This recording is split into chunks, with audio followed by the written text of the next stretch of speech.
दोस्तों नमस्कार। Target with study Prayagraj channel में आप सभी का स्वागत है। आज के इस वीडियो में हम समझेंगे कोलबर्ग का नैतिक विकास का सिद्धांत क्या है। कोलबर्ग का नैतिक विकास का सिद्धांत, मॉरल डेवलपमेंट ऑफ कोलबर्ग। अब हम कोलबर्ग के बारे में जानेंगे। कोलबर्ग, इनका जन्म 1927 में अमेरिका में हुआ था। इन्होंने अमेरिका के शिकागो विश्वविद्यालय से शिक्षा ग्रहण की थी। मनोविज्ञान के क्षेत्र में इनका नैतिक विकास का सिद्धांत महत्वपूर्ण है। अगर पूछा जाएगा नैतिक विकास का सिद्धांत किसने दिया, तो कोलबर्ग ने दिया। नैतिक विकास के सिद्धांत के प्रतिपादक कोलबर्ग कहाँ के निवासी थे? अमेरिका के निवासी थे। उनकी शिक्षा कहाँ हुई थी? उनकी शिक्षा शिकागो विश्वविद्यालय में। इनके अनुसार बालक एक छोटे दार्शनिक के समान होता है, अतः इन्होंने अपने सिद्धांत में बालक के कार्यों की अपेक्षा उसके नैतिक निर्णयों के विश्लेषण पर, मतलब बालक के कार्य की अपेक्षा उसके द्वारा जो नैतिक निर्णय लिए जाते हैं उस पर इन्होंने उसके विश्लेषण पर अधिक बल दिया। इन्होंने बालक के नैतिक विकास के 3 स्तरों में बांटा है। अगर पूछा जाएगा कोलबर्ग ने नैतिक विकास को कितने वर्गों में, स्तरों में बांटा है, तो 3 स्तरों में। प्रथम स्तर, द्वितीय स्तर, तृतीय स्तर। प्रथम स्तर में पूर्व लौकिक स्तर या पूर्व परंपरागत स्तर या पूर्व रूढ़िगत स्तर, जिसे कहते हैं प्री कन्वेंशनल स्टेज, जिसमें पहला है सजा आज्ञा पालन अभिविन्यास, दूसरा है कारण सापेक्ष अभिविन्यास। इस के माध्यम से प्रथम स्तर के माध्यम से वो अधिगम करता है। द्वितीय स्तर है लौकिक स्तर या परंपरागत स्तर या रूढ़िगत स्तर, जिसे कन्वेंशनल स्टेज बोलते हैं। इसमें जो है सुशील बालक अभिविन्यास में आता है और कानून तथा व्यवस्था अभिविन्यास के अंतर्गत बालक अधिगम करता है। तीसरी अवस्था है पोस्ट कन्वेंशनल स्टेज, पश्च लौकिक स्तर, पश्च परंपरागत स्तर या पश्च रूढ़िगत स्तर, जिसमें सामाजिक संविदा अभिविन्यास है या सार्वभौमिक नीति शास्त्रीय अभिविन्यास। इसके माध्यम से इन्होंने नैतिक विकास के सिद्धांत को बेहतर तरीके से बताया। इन 3 स्तरों में इन्होंने बांट करके नैतिक विकास को बेहतर तरीके से समझाया है। अब प्रथम स्तर में है नैतिक विकास के इस स्तर पर बालक की नैतिक तर्कणा उन नियमों के सहारे विकसित होती है जिसका निर्माण अन्य व्यक्तियों के द्वारा होता है, परंतु पालन बालक। कोई व्यक्ति नैतिक तर्कणा का निर्माण करते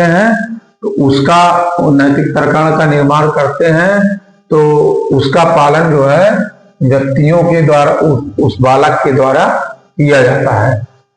मतलब निर्माण कोई और करता है, पालन उसका बालक करता है। पहला है जैसा सजा या आज्ञा पालक अभिविन्यास में पनिशमेंट एंड ओबीडियंस ओरिएंटेशन। सजा के आधार पर बालक आज्ञा पालन एवं अनैतिक कार्यों के दान। सजा के आधार पर आज्ञा पालन, कोई व्यक्ति अनैतिक कार्य किया हो, उसको सजा मिल जाए तो भविष्य में वो नैतिक कार्य करने लगेगा। अनैतिक कार्यों को क्या कर देगा? त्याग कर देगा। सजा के माध्यम से आज्ञा का पालन, मतलब उसको किसी प्रकार की सजा दे दीजिए, उसके बाद अनैतिक कार्यों के बारे में सजा दे दीजिए तो नैतिक कार्य करने लगेगा, अनैतिक कार्यों को त्याग देगा। दूसरा है कारण सापेक्ष अभिविन्यास, एक्सचेंज ऑफ फेवर ओरिएंटेशन या इंडिविजुअलिज्म एंड एक्सचेंज। इसमें बालक का व्यवहार पूर्णतः पारस्परिकता एवं सहभागिता से प्रेरित होता है। इसमें बालक अपने नैतिक व्यवहार का चयन दूसरे के व्यवहार का।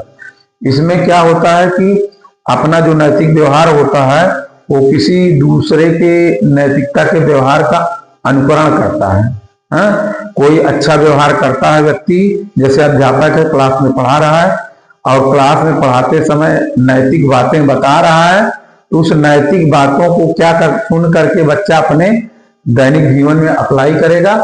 उसी का है कि कारण सापेक्ष अभिविन्यास है कि इसमें बालक अपने नैतिक व्यवहार का चयन दूसरों के व्यवहार के आधार पर करता है। दूसरा अच्छा व्यवहार कर रहा है, उसी के अच्छे व्यवहार से बालक भी अच्छा व्यवहार करने लगता है। द्वितीय स्तर है जिसे लौकिक या परंपरागत स्तर कहते हैं। इसमें बालक अपने व्यवहार से सामाजिक समन्वय तथा समायोजन की स्थापना करता है। इसमें बालक जो अपने ही व्यवहार के माध्यम से समाज में अपना समन्वय और समायोजन स्थापित करता है, समन्वय करता है, एक दूसरे से जुड़ करके रहता है, एक दूसरे के विचारों को मिला करके नया बच्चा विचार देता है और सामाजिक समायोजन करता है। होता नहीं कि बहुत अच्छी फैमिली में रहा है तो निम्न फैमिली में वो नहीं रह सकता बालक। वो जो है इस स्तर पे होता है कि जहां भी जाएगा उसमें अपने को समायोजित कर लेगा। नियमों को इस द्वितीय स्तर में बालक जो है नियमों को समझने लगता है, उसी के आधार पर सही या गलत का फैसला करने लगता है। दूसरा है सुशील बालक अभिविन्यास। बालक नैतिक नियमों का पालन इस विचारधारा के साथ करता है कि लोग उसे अच्छा कहें, अतः अपने अधिकारों के साथ साथ कर्तव्यों का पालन करता है। दूसरों की मदद करना, असामाजिक कार्यों से दूरी बनाकर रखना। इसका मतलब है कि सुशील बालक अभिविन्यास में बालक ऐसा कार्य करता है, सोचता है कि मैं ऐसा कार्य करूं कि समाज में मेरा मान सम्मान और इज्जत हो, इसलिए वो जो है अच्छे कार्यों को करता है। ठीक है। कानून एवं तथा व्यवस्था विन्यास के अंतर्गत इसमें बालक संस्था, अधिकरण, सत्ता एवं परिवार के नियमों का पालन। किसी संस्था द्वारा कोई नियम बनाया हो, किसी अधिकरण द्वारा कोई नियम बनाया हो, किसी शासन सत्ता द्वारा कोई नियम बनाया गया या परिवार का नियम बनाया हो, बालक उसका पालन करता है। इस आधार पे बालक नीतिगत होने लगता है। तृतीय स्तर है, इस अवस्था में व्यक्ति उन नियमों द्वारा अनुशासित होता है जिसका निर्माण वह स्वयं करता है। मतलब स्वयं भी नियम बनाता है और उसका स्वयं पालन भी करता है। अर्थात नैतिकता के दृष्टि से उसमें स्वायत्ता आ जाती है और नैतिक तर्कता का उच्चतम स्तर माना जाता है। उसमें आत्मनियंत्रण का भाव जाता है। इसमें क्या होता है कि बालक अपना ही नियम बनाता है, अपना ही फॉलो करता है। कोई बच्चा मान लीजिए पीसीएस से आईएएस तैयारी कर रहा है तो वो टाइम टेबल बनाता है कि हम इस टाइम टेबल के आधार पर हम रोज डेली पढ़ेंगे, इतना घंटे विषय पढ़ेंगे, इतना घंटे इस विषय पढ़ेंगे। तो अपने से वो नियम बनाता है और अपने से ही वह फॉलो करता है। तो एक तृतीय स्तर में आता है। सामाजिक संविदा विन्यास है इसका पहला स्तर। लोकतांत्रिक नियमों का पालन करना जो सर्वमान्य व लोक कल्याण के नियमित हो, मतलब लोक कल्याणकारी नियम जो बनाए गए हैं उसका वो अच्छा सा पालन करता है। सार्वभौमिक नैतिक शास्त्रीय विन्यास, इसमें नैतिकता का पालन किसी के अधीन ना होकर स्वयं आत्म अनुशासित होकर के पालन करता है। मतलब नैतिकता का पालन जो है आत्म अनुशासित होकर के अपने को अनुशासन में रख करके उस नैतिक नियमों का पालन करता है, अनैतिकता से दूर रहता है। इस प्रकार से सामाजिक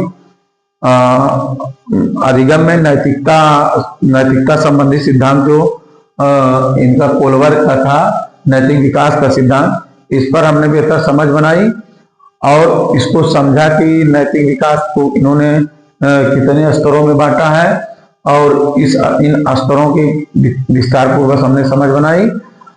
अब आप लोगों को मेरा वीडियो अगर पसंद आया हो तो इसको लाइक करिएगा, कमेंट करिएगा, मेरे चैनल को सब्सक्राइब करिएगा और बेल आइकन जरूर दबाइएगा जिससे लेटेस्ट नोटिफिकेशन आपको मिलता रहे।